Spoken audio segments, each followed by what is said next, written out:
ठीक है तो कहता अमर, जब अमरे उनकरा के देखे के नहीं के चाहत ते घर में रुकला के का जरूरत बा उनकर के।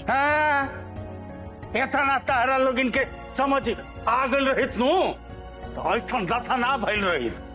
अकोल कहीं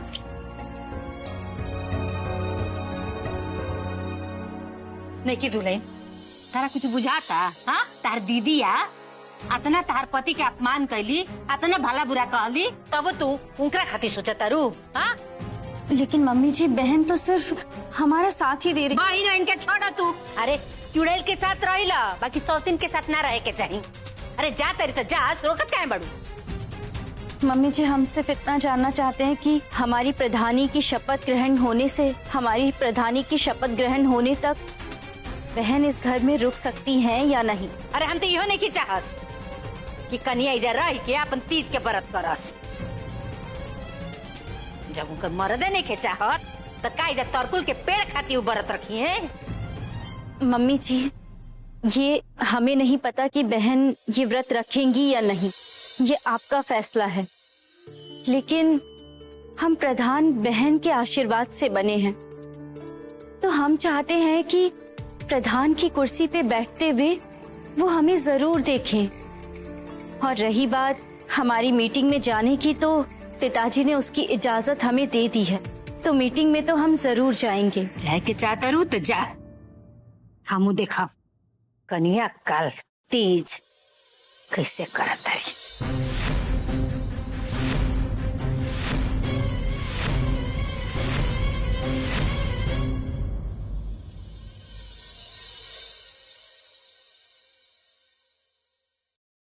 हे भोलेनाथ बाबा, हम तो बहुत असमंजस में पड़ गए बानी। नैकी दुल्हन हमरा के एहजा रोक के हमरा के और बड़ मुसीबत में डाल देले बानी।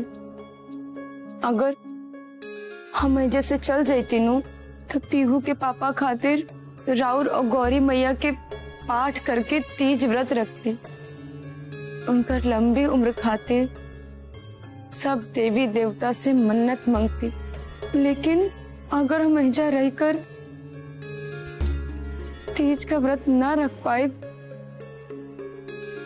तो का हुई भोलेनाथ बाबा?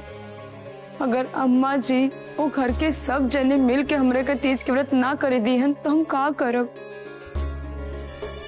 हमरा तो कुछ नहीं के बुझा। बस अब रहुए हमरे के रास्ता दिखाई।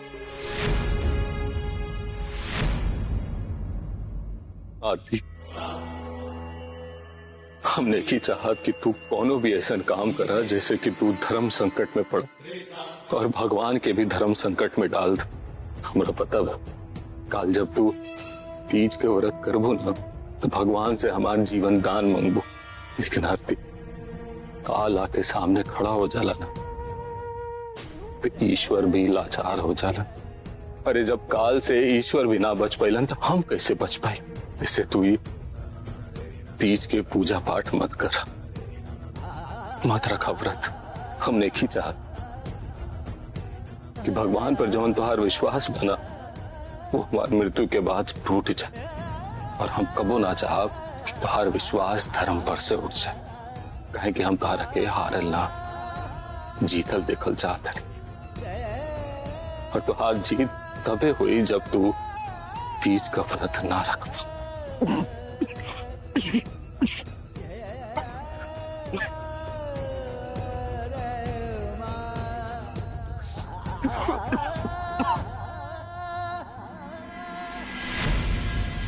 भोलेनाथ बाबा, अब रउआ हमरा के आशीर्वाद दी कि हम पीहू के पापा के खातिर इस तीज के व्रत पूरा कर सकी। बस भोलेनाथ बाबा, अब रउए हमरे के रास्ता दिखाई।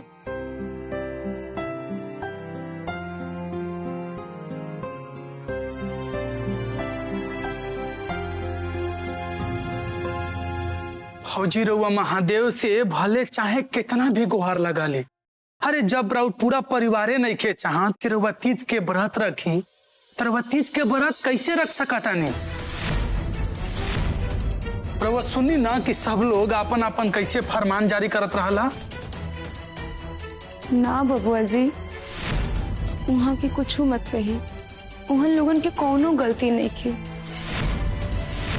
अरे जब हम खुदे नीम करेला जैसे बात उघटले बानी तो वहाँ सब हमारे बारे में यही सोची नी, लेकिन अभी हम का सोच रहे बानी पूजा के लेके, हम रउआ से बतावल चाहत बानी।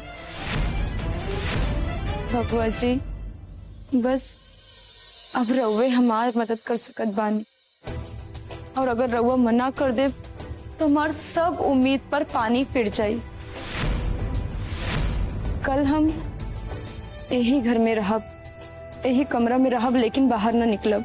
लेकिन हम जवन भी सामान रउआ से कहब, अगर रउआ हमरा के वो सब सामान ला के एजा दे दे तो हम अपन तीज के व्रत पूरा कर सकब।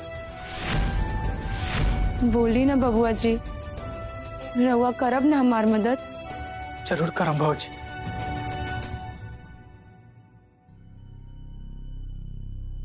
का हो रहल बा भाई? नईकी प्रधान पुरनकी प्रधान से प्रधानी का गुर सीख रहल बानी, या पुरनकी प्रधान नईकी प्रधान से गुरु दक्षिणा मांग रहल बानी चुनाव जितौला का बदला में?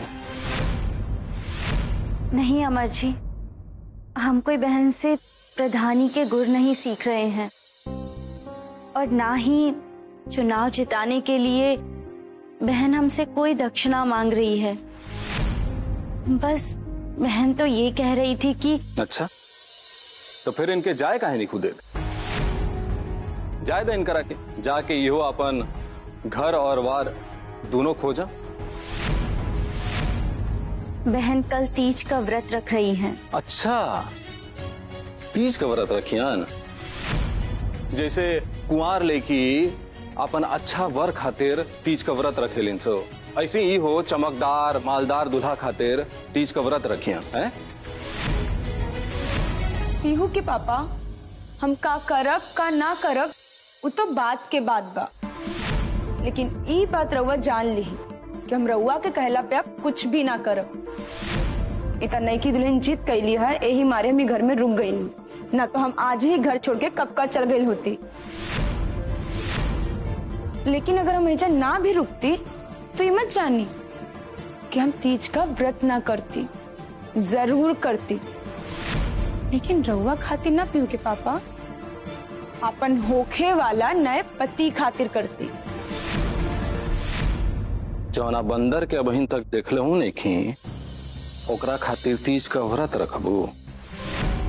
भारे प्यार होके वाला पति खातिर।